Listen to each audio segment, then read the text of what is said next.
ikaw upag na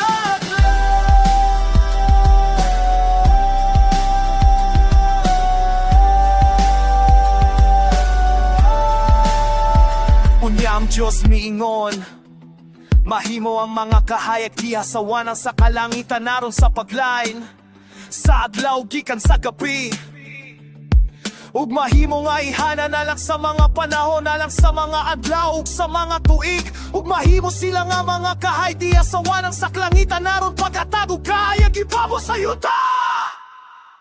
Gibutang sila sa Dios, gihasawanan sa kalangitan naron paghatag ug kahayag sa yuta, aron magkaong panahon sa adlaw ug sa gabi, ug aron sa paglain sa kahayag gikan sa kangit-ngit.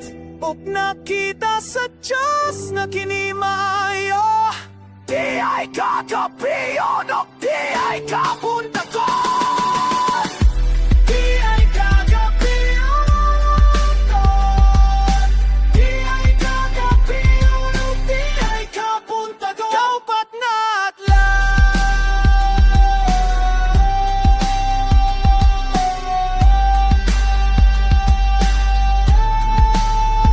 Nahimo kini busa gibuhat sa Diyos ang duwa kadag kong kahayag.